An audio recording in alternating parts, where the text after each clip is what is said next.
Ya estamos de regreso, gracias por seguir en sintonía en La Octava. Estamos en esta mesa de periodistas, pues lunesito, empezando la semana, pero con muchos asuntos pendientes, con muchos temas para analizar y comentar. Tengo el gusto de que esté con nosotros Nancy Flores, reportera de la revista Contralínea. Nancy, bienvenida. Hola, Julio, muchas gracias. Gracias. Y Penilei Ramírez, articulista del Universal, periodista de investigación en Univisión. Penilei, bienvenida. Hola, buenas tardes. Saludos, Nancy. Saludos Buenas tardes. a la audiencia. Gracias. ¿Con qué empezamos? ¿De qué quieren? Traen hasta libros, traes. Ese libro es tu todo mundo está hablando de la farsa y yo traje mi libro. Ah, bueno. Pues entonces, Nancy, tenemos promoción de venta navideña. No, es un libro ya viejito, salió en 2012. Ajá, muy bien. Detrás de la guerra contra el narco. La farsa. ¿De qué hablamos? ¿De qué quieren hablar? ¿De García Luna? ¿De la consulta del Tren Maya? Creo que lo de García Luna está en el centro de la discusión, ¿no? Pues sí, yo creo que García Luna va a ser el tema de aquí a el año que entra, ¿no? Uh-huh. Sí, sin duda. Penilei. La cosa con el tema de García Luna es que por la composición de la mesa toca buena parte del trabajo que hemos hecho tanto Nancy como yo en los últimos años. Y también el trabajo que has hecho tú, ¿no? Durante más de la última década en México hemos cubierto desde muchísimos ángulos lo que el expresidente Felipe Calderón llamó la guerra contra el narcotráfico, ¿no? Uh-huh. Y durante buena parte de estos años nuestro trabajo periodístico, aquí sí creo que digo de los tres, porque yo los he leído todo este tiempo y iba a cuestionar si la estrategia era fallida, si no era fallida, si estaba pensada, si era criticable en algún aspecto, pero sí me parece que la detención de García Luna viene a ser un parteaguas respecto al ángulo periodístico de si funcionaba o no funcionaba y va mucho más a fondo a funciona o no funciona. ¿Cómo puede evaluarse eso si una de las personas que fue pilar de esa estrategia durante 2 sexenios, primero en la AFI y posteriormente en la Secretaría de Seguridad Pública, resulta que es acusado entonces de ser narcotraficante? No solamente de recibir sobornos, sino directamente de ser narcotraficante. Y me parece, no sé qué opine Nancy, pero yo creo que sí es un parteaguas, no solamente respecto a la política en México, sino respecto a la cobertura periodística también, ¿no? Uh-huh. Cosas a las que nos fuimos aproximando durante muchos años, por un lado, por el otro, por el lado de las propiedades, por el lado de los intereses, por el lado de cuál efectividad tenía la guerra contra el narcotráfico. Y esto ahora viene a abrir completamente la cobertura, porque entonces empezamos a cuestionarnos, y creo que es la primera vez que tenemos elementos suficientes para cuestionarnos un término que siempre tocamos con muchas pinzas, que es si puede o no considerarse o hablarse de un narcoestado, de una narcoinsurgencia, ¿no? Uh-huh. Y por eso sí coincido con Nancy en que creo que es la noticia políticamente y en términos de seguridad más importante que hemos visto en México en años. ¿Tal es la trascendencia, Nancy? Sí, yo creo que la expectativa viene sobre todo hacia apuntar a un expresidente, más que a dos. Yo pienso que es Calderón, concretamente. Hacia quien están apuntando las baterías. Él ya, de hecho, ha salido 2 veces a decir que no tenía conocimiento de esto. Me parece que es parte de su nerviosismo, de pues también leer, ¿no? El asunto, que por supuesto García Luna no es García Luna solo. O sea, él no pudo haber favorecido o no a determinados cárteles del narcotráfico sin que otros actores del gobierno estuvieran enterados y además facilitaran esa situación. Entonces me parece que sí es una situación de gran trascendencia para México, para Estados Unidos, ¿no? Que es finalmente donde se abre esta investigación, y apenas es el principio. O sea, apenas se detiene a esta persona, que además fue un funcionario con muchísimo poder desde Fox, y luego, bueno, alcanzó, digamos, que su cúspide al ser secretario de Seguridad Pública. Apenas es la detención, falta todo el juicio, ¿no? En el juicio muy probablemente van a salir muchos nombres, si es que él no se convierte en testigo protegido, porque también esa es la otra. Estados Unidos atrapa a muchos, narcotraficantes de alto perfil, en este caso un exfuncionario con vínculos presuntamente con el cártel de Sinaloa, a quien se ha dicho que le recibía sobornos.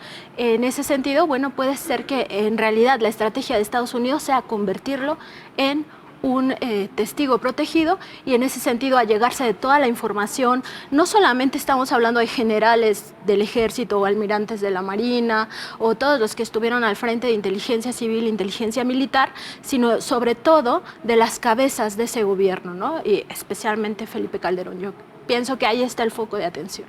¿Cómo sucedió, Penilei Ramírez, que alguien como García Luna, bien visto por las agencias estadounidenses de seguridad, casi un aliado, alguien con mucha cercanía con la CIA, de pronto es detenido y se convierte en el amago de una acción judicial que estremece al sistema político mexicano? Pues yo, para contestar esa pregunta, creo que tenemos que regresarnos un poco a saber qué fue de García Luna en todos estos años. El otro día que estaba yo haciendo una historia para Univisión, como dijiste al principio, soy reportera de la unidad investigativa Univisión, y empecé a revisar las redes sociales de García Luna, y durante los últimos 2 años, él todo el tiempo, la información que compartía era sus reconocimientos internacionales, reconocimientos que le había dado la DEA, que le había dado la CIA, que le había dado el gobierno de España, de México, de Colombia, por su combate al narcotráfico, por el papel que él había desempeñado, insisto, como cabeza de esta estrategia llamada por el gobierno de Felipe Calderón Guerra contra el Narcotráfico. Y esto no es un hecho aislado. Desde 2012, según pudimos documentar, yo lo trabajé cuando todavía trabajaba en Reporte Índigo y después he seguido esa investigación en Univisión.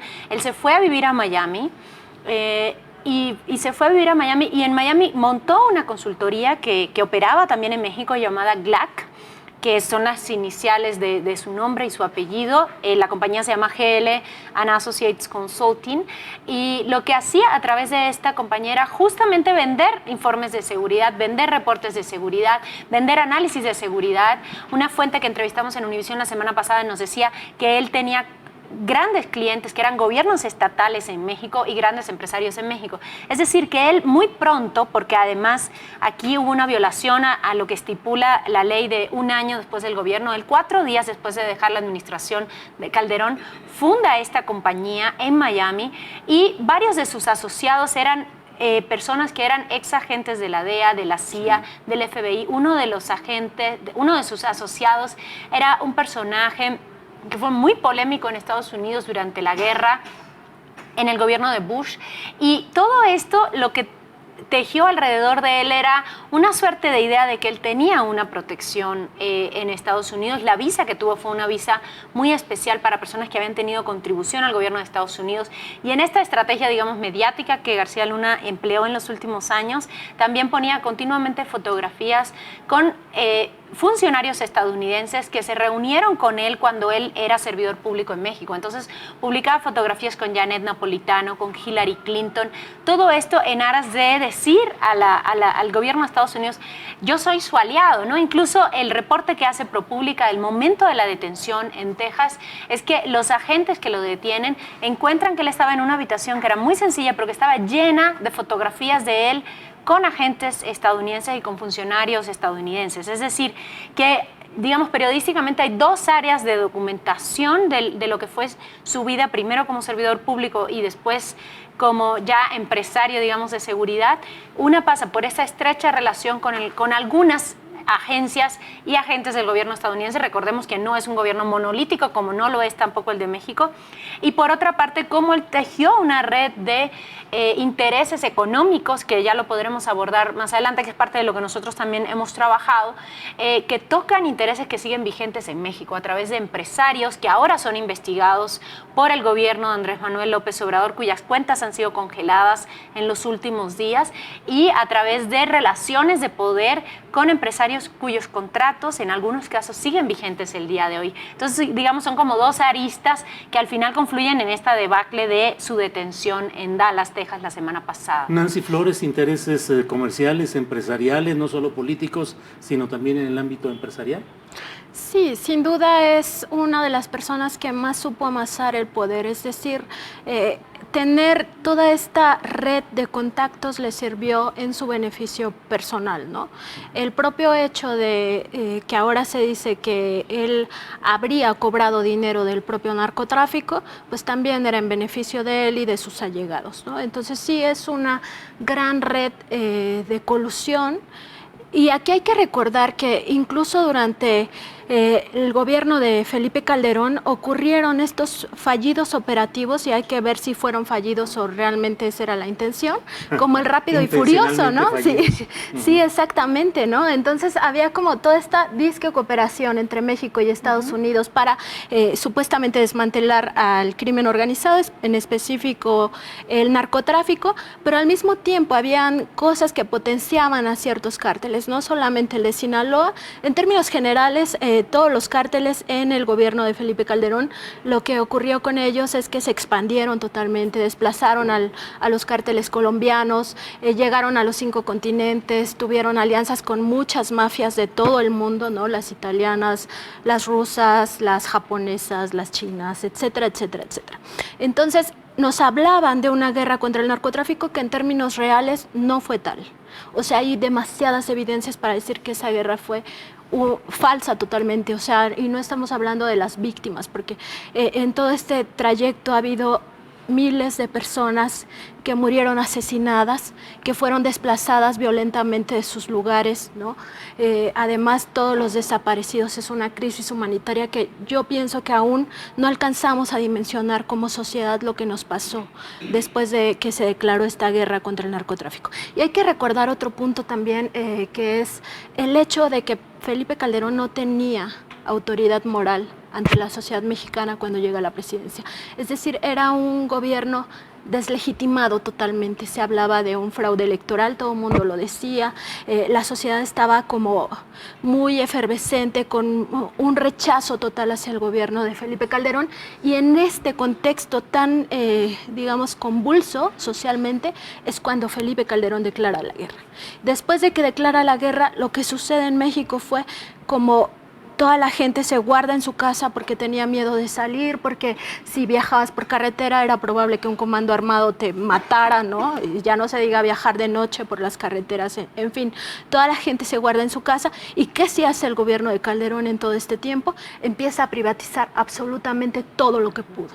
La electricidad, abrió paso a la reforma energética que finalmente se concretó en el gobierno de Peña Nieto, privatiza incluso las reservas de la biosfera, las entrega a la iniciativa privada. A mí me parece muy grave todo lo que nos pasó, porque es un poco lo que dice Naomi Klein en su libro de la doctrina del shock. Lo que tuvimos en México fue un shock. Eso es lo que nos pasó con la guerra contra el narcotráfico, y todo fue planeado. Yo pienso que todo fue perversamente planeado por Felipe Calderón y la gente con la que se rodeó. Y ahora sabemos que además recibieron dinero del narcotráfico, ¿no? O sea, todo a la mesa en este momento para reflexionar socialmente. ¿Coincides, Penilei Ramírez, con este diagnóstico de Nancy Flores de que todo fue falso y que todo fue un montaje criminal?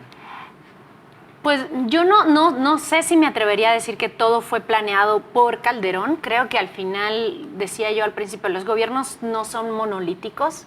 Me parece que sí hay un montón de intereses en juego. Si yo tuviera que tomar las palabras de Calderón, digamos, tomando sus propias palabras, él dice, yo lo busqué a principios de este año cuando publicamos una historia justamente sobre García Luna, de la que después podré comentar, que era algo muy grave que estaba pasando dentro del gobierno. Se utilizó recursos públicos, dinero público para fines privados, y Calderón lo que contestó en ese momento al reportaje es: yo no tenía ni idea de eso, ¿no? Ahora se publica un indictment aprobado por un gran jurado que acusa a García Luna de ser cómplice en la distribución de cocaína en 3 cargos diferentes, al menos desde el año 2001, y Calderón, su respuesta pública es: yo no sabía de estas acusaciones, yo no sabía estos comportamientos. Y si hacemos un análisis político, me parece que tan grave es que no supiera como que sí supiera. Pensemos que realmente no sabía. Eso es súper grave, porque la principal herramienta política de Calderón, como ahora lo es de López Obrador, las ayudas sociales, el bienestar, toda esta agenda, En el caso del gobierno de Calderón era justamente la seguridad. Entonces, ¿cómo es posible que él no supiera lo que hacía la persona que era su mano derecha para esto? Eso me parece gravísimo. Ahora, si sí sabía, me parece que esto lleva a un entramado en el cual, por eso hablaba yo al principio del término narcoestado, en el cual había una persona que era su principal colaborador públicamente, además dicho por él, hay un montón de evidencia gráfica de la cercanía y del respaldo que le dio, y no solamente eso, sino que hubo respaldo también diplomático. Recordemos toda la trama diplomática de México respecto al caso de Florence Cassé, que también tocaba directamente a García Luna, y hubo un respaldo permanente institucional del gobierno de Calderón a García Luna. Y por eso me parece que esto es un caso paradigmático que pone en contradicción al presidente, y yo no me atrevería a llegar tan lejos como Nancy diciendo que hay una gran, digamos que hay un gran complot gubernamental.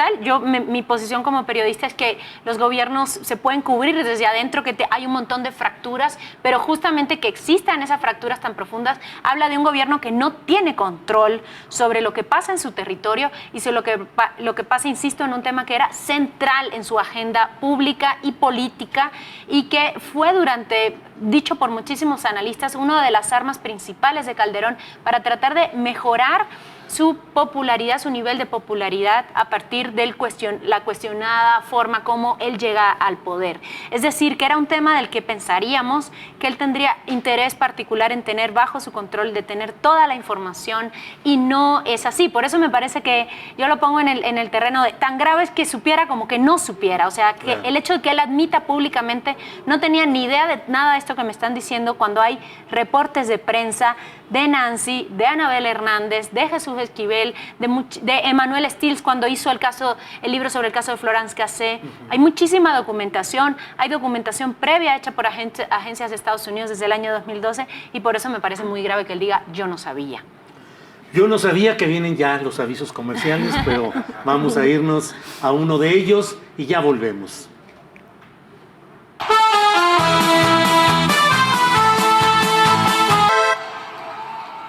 Ya estamos de regreso en esta mesa de las periodistas con Nancy Flores y con Penilei Ramírez.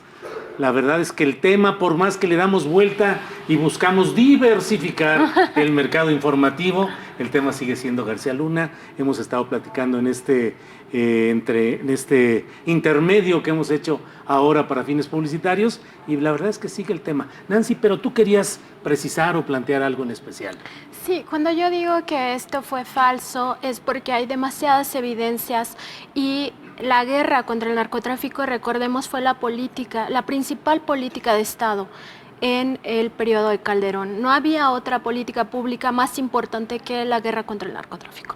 Entonces tenemos demasiadas evidencias. Es decir, Calderón nos decía, hay más de 150,000 detenidos vinculados con el narcotráfico.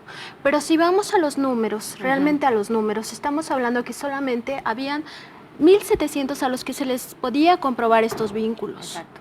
Y de esos solamente 114 pertenecían al cártel de Sinaloa. Y no todos pisaron la cárcel. Muchos detenidos fueron liberados. ¿Por qué razón? Nunca nos explicaron.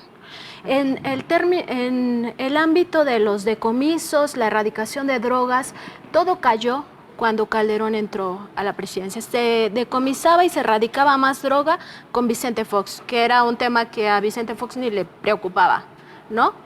Estamos hablando que también en ese periodo, justamente en ese periodo, todos los cárteles se vuelven transnacionales. Y sobre todo el cártel de Sinaloa. El cártel de Sinaloa hay que recordar que en esa época se le ubicaba en 50 países. Es decir, tenía nexos o traficaba o tal vez incluso hasta operaba en esos 50 países. Estamos hablando de una situación tremenda. No se les decomisó o se les quitó prácticamente nada de dinero.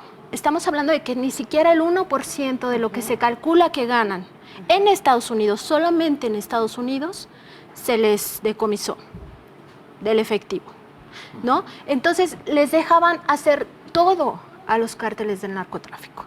Se permitía el tráfico de armas digamos, a un nivel escandaloso. se armaron todos los cárteles, no solamente estamos hablando del de Sinaloa, estamos hablando, todos los cárteles tenían armas súper potentes. Y todo esto no puede ser que sea tu principal política pública y tú no te des cuenta que está fracasando. En ese sentido, yo sí creo que fue algo que Calderón tiene que explicarnos, por lo menos explicarnos, porque todo eso permitió la masacre que aún vivimos todos los días. Todos los días estamos hablando de que hay más de 20, 30, 50 personas asesinadas en este país. Había comandos clandestinos del propio gobierno que recorrían las carreteras, que aniquilaban pueblos. Todo eso está plenamente documentado. Es terrible, terrible realmente lo que nos pasó. Nosotros no podemos saber ni dimensionar todo el daño que se nos hizo socialmente en ese periodo específicamente. Y hay que recordar que hay una denuncia ante la Corte Penal Internacional contra Felipe Calderón por crímenes de lesa humanidad que sigue caminando. Es un proceso, sí, del abogado Netzai Sandoval, es un proceso muy lento, pero ahí está.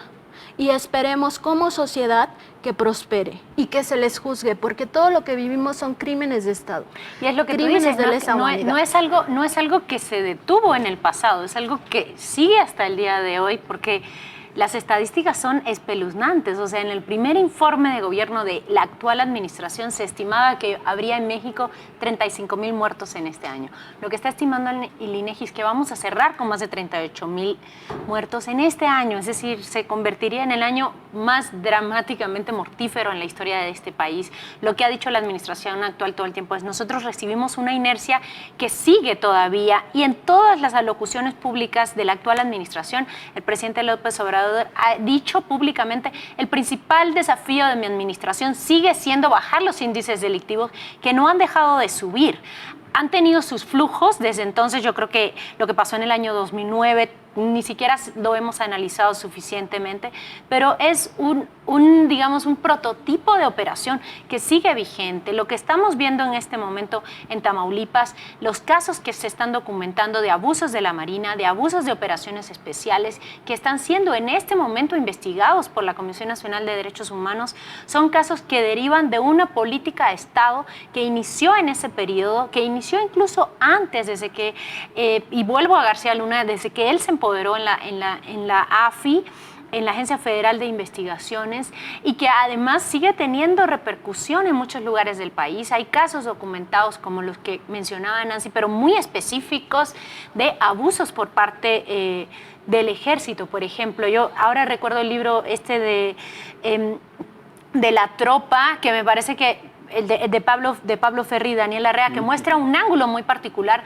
acerca de cómo operaba esto al interior del ejército. Es decir, esta guerra que no es guerra, que sí es vista como guerra al interior de los militares, y que sigue sucediendo hoy, porque sigue habiendo un reacomodo de fuerzas ahora con la Guardia Nacional respecto a cómo se van a comportar esos policías y militares ahora conviviendo dentro de una misma corporación, porque recordemos que la Policía Federal en este momento está siendo, digamos, anexada a la Guardia Nacional, y al mismo tiempo, por los análisis que ya hemos visto publicados, todo el mando de la Guardia Nacional es un mando militar. Todo esto que en este momento se está reacomodando proviene de muchas fracturas que se generaron y se agudizaron con la forma en la que se hizo política justamente en esos años. Esta idea, puedo juzgarla yo incluso un poco perversa, de poner a competir a los cuerpos entre sí, militares contra marinos, marinos contra policías, como para que se vigilaran entre ellos. Y ahora la nueva apuesta del gobierno actual, que es unirlos en una sola corporación, pero otra vez mandarlos a campo en lugares donde sigue habiendo una fractura social tremenda, donde hay una propuesta ahora de hacerlo a través de mejores condiciones económicas y laborales para muchísima gente, pero en la cual hay una herida que sigue muy abierta. Yo creo que ni siquiera podemos hablar ya en pasado de lo que sucedió. Es una herida que sigue abierta. Si tú vas hoy con la familia o con un grupo de familiares de desaparecidos que no han encontrado justicia, para ellos no es un asunto que ya pasó, no es un asunto que solamente se trata ahora de un juicio que va a suceder en un gobierno extranjero. Es algo que sigue siendo parte de su presente, porque ellos siguen sin saber dónde están sus familiares, siguen saber en cuál fosa quedaron, o si siguen vivos, si siguen buscando con vida. Y yo sí creo que por eso tenemos que hablar al momento en que en que podamos exigir que no haya impunidad, que haya justicia, que haya investigaciones, tenemos que pensar que es un asunto presente en la sociedad mexicana, no es una cosa histórica. Es algo que todavía está lastimando a gente el día de hoy, que hoy está en las fosas y en los lugares buscando a sus hijos todavía. No es una cosa que simplemente quedó y que tenemos que sanar, sino es algo que sigue sucediendo. Te comento, Nancy, lo que ha dicho el presidente López Obrador hoy y luego le pediré a Penilei que nos dé también sus comentarios. Dijo, nosotros no vamos aquí a iniciar procesos. No me gusta hacer leña del árbol caído y esperar a que las investigaciones avancen.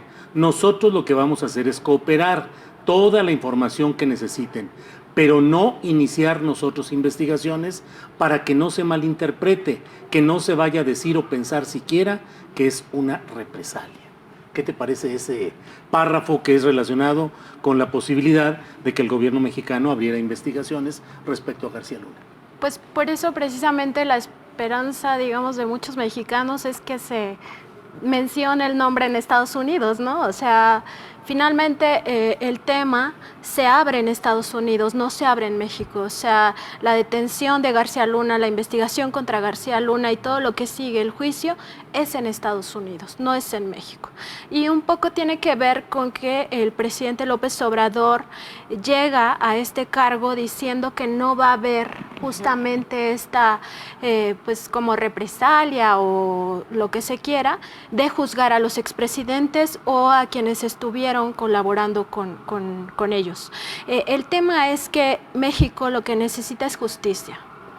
Y sobre todo por esto que decía Penilei, de que los territorios, las ciudades, los pueblos han sido dañados. Cuando ella habla de la fractura social, estamos hablando de personas que fueron asesinadas, personas que fueron desaparecidas, personas que fueron secuestradas, que vivieron una situación de desplazamiento forzado, que tienen ahorita una situación de drogadicción, porque hay que recordar que en todo este periodo del gobierno de Calderón, al mismo tiempo de que se trasegaban muchas drogas se quedaban en México. Y muchos niños, adolescentes y jóvenes empezaron con adicciones. Ahorita tenemos un problema terrible de adicciones sobre todo la adolescencia, ¿no? En secundarias los niños tienen acceso muy fácilmente en los parques, en las escuelas, a los alrededores, etcétera. O sea, lo que antes no veíamos, lo que no se veía con Fox, eso sí ocurrió con Calderón. Entonces esta fractura social lo que requiere es justicia. Y aunque el presidente diga, no estamos persiguiendo, no estamos haciendo, digamos, como una cacería de brujas, el tema es que si en Estados Unidos sale el nombre de Calderón, en México se tiene que investigar. O sea, no se comprendería que sí congelen las cuentas de García Luna, que sí busquen todas estas relaciones empresariales, familiares, etcétera, y que no lo hagan con Felipe Calderón si se menciona el nombre. Entonces, digamos que dependemos como sociedad de, por un lado, el juicio que se le va a seguir a García Luna en Estados Unidos y por otro, de este juicio que se sigue paso a pasito, muy lentamente en el Tribunal de La Haya. Y claro, yo creo que eso va a ser muy importante. Ojalá que ese tribunal considere que lo que vivió México es tan terrible que merece ser juzgado. Penilei, por favor. Pues mira, no es la primera ocasión en la que tenemos algún tema polémico en la agenda pública y una cosa es lo que dice algunos de los colaboradores del gobierno federal y otra es la que dice el presidente López Obrador en la mañanera. Creo que él ha sido muy cuidadoso en que no se entienda como que él está enviando un mensaje a sus colaboradores de vayan con todo contra una persona que abiertamente ha sido un enemigo político suyo. La manera como Calderón llegó a la presidencia en el año 2006, la manera como ellos dos se han confrontado públicamente todos estos años y la manera como Calderón diariamente hoy hace una crítica abierta a la administración de López Obrador, como también la hace Fox, pero yo creo que está siendo más protagonista en este momento Calderón. Yo creo que todo este contexto obliga al presidente López Obrador a cuidar mucho las formas respecto a qué va a declarar él en contra de una persona que abiertamente es un enemigo político. Y yo entiendo que ese es su papel como político, pero como sociedad nuestro papel es preguntarnos si más allá de una agenda política hay una agenda social que debe ser atendida. Y aquí entonces pasamos a un segundo nivel, que es lo que hace el gobierno de López Obrador, independientemente de lo que él declare desde su propia agenda política. Y por eso me parece muy importante las conferencias y la información pública que ha dado la Unidad de Inteligencia Financiera de Hacienda en las últimas horas. Santiago Nieto ha dicho desde el jueves de la semana pasada, viernes de la semana pasada, y hoy lo recoge buena parte de la prensa en México también, que hay investigaciones, que hay empresas cuyas cuentas han sido congeladas, que hay una investigación sobre triangulación de recursos que se habrían extraído de la arca pública para inyectarse en compañías y posteriormente enviarse a cuentas de Genaro García Luna. ¿Y por qué me parece importante esto? Porque esto se une a una declaración que da el gobierno de López Obrador muy temprano cuando nos enteramos de que García Luna había sido detenido en Texas, que es: nosotros también lo estamos investigando y vamos a solicitar su extradición. Por la información que sabemos hasta ahora, varias de estas empresas son efectivamente las empresas que operaron y que siguen operando. Yo entrevisté a varios de ellos a principios de este año y ellos me decían que seguían teniendo contratos vigentes de seguridad actualmente. ¿Y esto por qué es importante ahora? Porque hay un tema administrativo que ya puede haber prescrito, porque ya pasaron más de 5 años. Fue lo que a mí me contestó la Secretaría de la Función Pública a principios de este año cuando yo le pregunté sobre estos asuntos. Pero hay un ámbito criminal que no tiene esa prescripción y eso es lo que podríamos estar viendo en los próximos meses. Entonces yo no tomaría, digamos, a pie juntilla la declaración del presidente, pensaría que es lo que él necesita decir desde su posición política y al contrario daría mucha más importancia a lo que sí está haciendo su gobierno. Y aquí me parece que hay que poner mucho interés en los avances de las investigaciones que va a ir dando a conocer Hacienda a través de la Unidad de Inteligencia Financiera. Bueno, pues vamos ahora aquí a un reporte de nuestra unidad de inteligencia publicitaria. Vamos a unos comerciales y ya regresamos.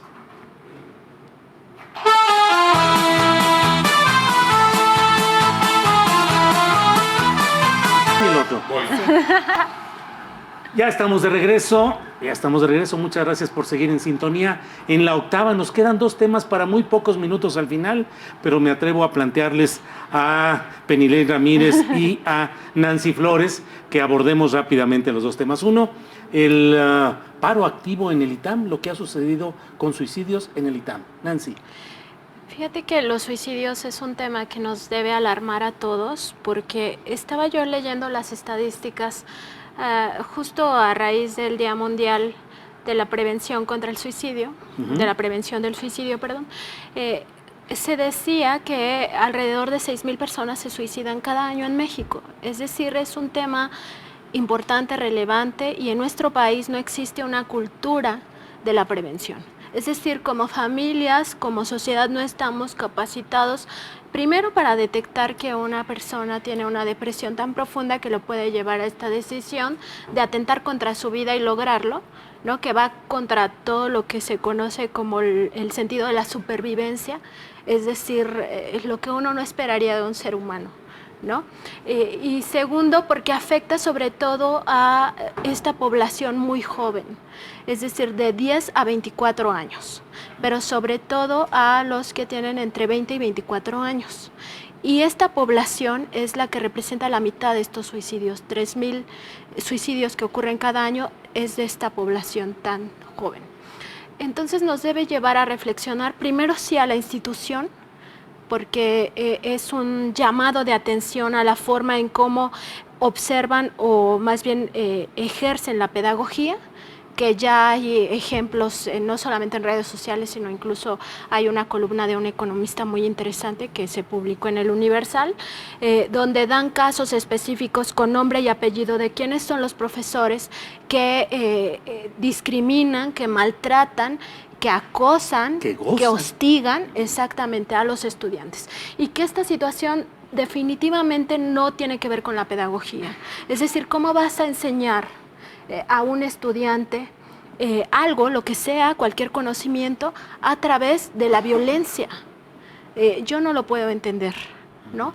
Y nos lleva a otra reflexión ya más amplia a los académicos, me incluyo porque yo doy clases en la Facultad de Ciencias Políticas, de cómo estamos acercándonos a los jóvenes, ¿no? Y realmente si estamos cumpliendo nuestro papel como académicos. En el caso específico del ITAM, me parece que sí debiera de haber un cambio de rumbo, porque no tiene que ver con la excelencia, la forma en la que han estado estos profesores específicamente que ya están identificados con nombre y apellido, pues hostigando a sus alumnos. Eso no es pedagógico, no es, digamos, impartir el conocimiento, no tiene que ver con eso, y estas formas tienen que cambiar necesariamente. Debe esta institución tener una reflexión, y me parece que es histórico este paro. Yo no recuerdo que esta institución haya vivido un paro. En la UNAM tenemos paros a cada rato, pero en esta institución privada, pues no. Entonces me parece histórico. Gracias, Nancy. Penilei.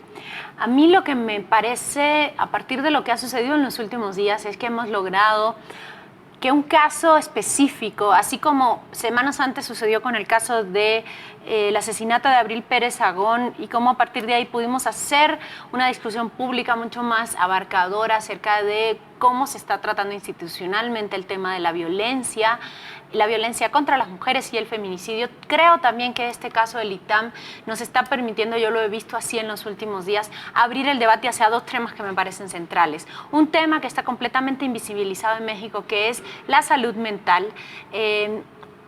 No tenemos una discusión abierta y pública, y aquí me regreso un poco a lo que estábamos hablando en toda la primera parte del programa, que es México es un país de luto, es un país que ha vivido fracturas sociales y de violencia tan grandes que eso igualmente repercute en la salud mental de una población y de una generación que ha crecido en este luto.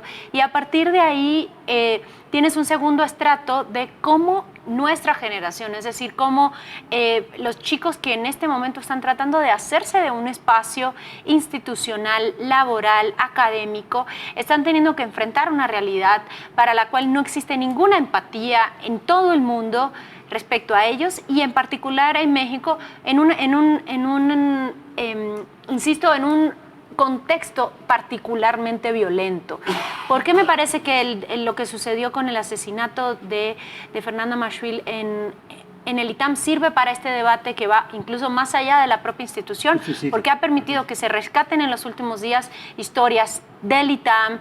Me pareció destacadísima la escena de horas el rector del ITAM escuchando a los alumnos en una institución privada en la que históricamente no se escucha a los alumnos, un debate público respecto a cómo los estudiantes están siendo tratados en las instituciones consideradas de muy alto nivel, y aquí sí creo que son públicas y privadas en las que se está viviendo esto, y también cuáles son las otras formas de violencia que están viviendo los estudiantes. Me parece que no ha recibido la atención mediática que merecería la cantidad de tiempo que lleva ya cerrada la Facultad de Filosofía y Letras en la UNAM por chicas a propósito de la violencia que están viviendo al interior de la universidad. Y sí creo que cuando lo revisamos en conjunto, hemos tenido en este último año un montón de manifestaciones a partir de estudiantes de temas que son centrales en la sociedad y que normalmente no veíamos a partir de la perspectiva juvenil y estudiantil, sino desde la prensa, desde los políticos,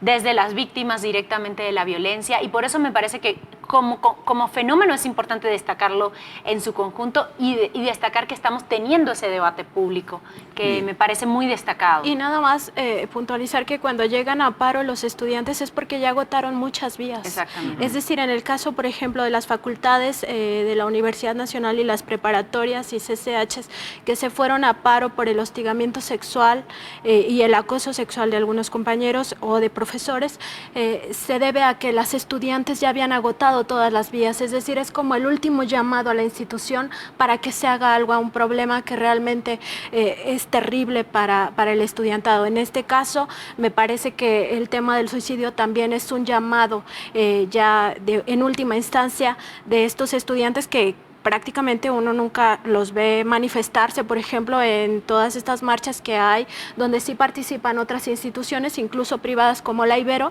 A mí no me ha tocado ver en marchas de estas ver contingentes del ITAM, pero sí en este caso pues llamar a un paro nos debe preocupar como sociedad y sobre todo a la institución. No, yo creo que sí ha habido una actividad política. Recordemos que en el movimiento 132 parte importante de lo que sucedió dentro de ese movimiento también sucedió en el ITAM. Creo que muchas veces encasillamos algunas de las universidades en México a partir de lo que también los políticos nos dicen de esas universidades. Y creo que sí tenemos un debate político que, como decía Nancy, va directo a la problemática, no necesariamente a qué universidad es, sino que a pesar de que haya reglas entre universidades y otras, y aquí coincido que el ITAM es más restrictiva, hay problemas en común y hay momentos en común en el que sí vemos una actividad política destacada. Yo, la más reciente que recuerdo antes de esto, incluso unos días antes de lo del suicidio, ya había habido una manifestación pública de las estudiantes del ITAM haciendo el baile de El violador eres tú, y antes en el 132 cuando Peña Nieto llega a la presidencia, que he visto, digamos, desde la caricaturización política, podríamos decir, los estudiantes del ITAM son todos de derecha y no estarían en contra de un gobierno de Peña Nieto, que era mucho más neoliberal y de derecha, independientemente de que estuviera en el PRI. Y yo sí creo que hubo una manifestación, varios de los líderes del movimiento que siguen muy activos políticamente surgieron a partir del 132 en el ITAM en ese momento. Entonces sí me parece que al final son temas que van, digamos, transversales a las universidades y que deberían preocuparnos de manera general, porque la violencia no atiende solamente clase, no importa si vas a una escuela privada o a una escuela pública. Casi con cronómetro les diré que les toca 1 minuto a cada quien. ¿Y por qué no hablamos ya del asunto del cuadro de Zapata con tacones, desnudo y sombrero rosa? ¿Qué opinas al respecto, Nancy? No, pues siempre estaremos de acuerdo con la libertad de expresión, y este cuadro, justamente lo que comentábamos, tiene que ver con que esta polémica que se ha desatado en torno a ello, lo único que hizo fue llamar la atención, ¿no? Todos aquellos que se opusieron a la obra, pues finalmente lo único que lograron es que la obra trascendiera. Una obra que además ya tiene algunos años, 2014 fue cuando se hizo, y que no había, digamos, tenido toda esta exposición, toda esta mirada pública, y pues finalmente la tuvo ahora, ¿no? Entonces, pues sin duda respetamos la libertad de expresión, y además, bueno, el movimiento LGTB y no sé qué tanto, Sí, pues es un movimiento que toma mucha fuerza, ¿no? Y me parece que esta obra viene a reivindicar a todas esas personas que luchan día a día contra otro tipo de violencias también muy graves, ¿no? Entonces, muy importante. Por favor, con Camila. cronómetro. Casi. Pues yo creo que las imágenes de ayer, Bellas Artes, con una fila inmensa de gente esperando para tomarse la selfie con el cuadro de Chaires, esperando para entrar a la exposición, de revisitar a Zapata, que es uno de los íconos de este país, a partir de la reinterpretación de Zapata un siglo prácticamente después. Es un éxito de quien se le haya ocurrido poner esa imagen en el cartel de la exposición, porque hizo, para empezar, que veamos una exposición de un tema de reinterpretación histórica que a lo mejor no hubiera tenido la repercusión que está teniendo. Segundo, que podamos abrir a otros debates sobre violencia contra quienes son distintos, sobre violencia contra el arte que es distinto. Y al mismo tiempo han logrado el objetivo principal que logra la persona que diseña algo como el cartel de una exposición, que es: el arte también es provocación.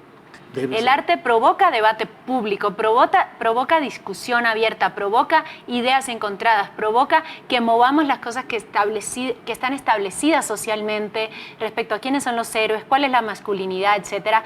Entonces yo me quedo con las fotografías de la gente queriendo ir a ver. Yo quiero ver con mis propios ojos esta obra, y eso me parece que es un gran éxito que no podemos soslayar, independientemente que te guste o no te guste lo que pintó Chaires. Bien, pues un cierre fuerte de este año, Nancy. Bastante fuerte. Yo creo que estos días de asueto no van a ser tales. Pienso que la agenda va a estar cargada como ha estado cargada todo el año. Esperemos que no pase nada grave. Pero bueno, si pasa algo grave, ahí estamos los periodistas, ¿no? Para cubrirlo. Cierre de año complicadito después de mucha intensidad. Sí, yo creo que pues hemos visto un primer año de una administración en el que hay mucho movimiento público, mucho debate público, y creo que vamos a esperar un próximo año con una agenda muy cargada también y un debate público cada vez más rico y más intenso. Bueno, pues aquí seguiremos con este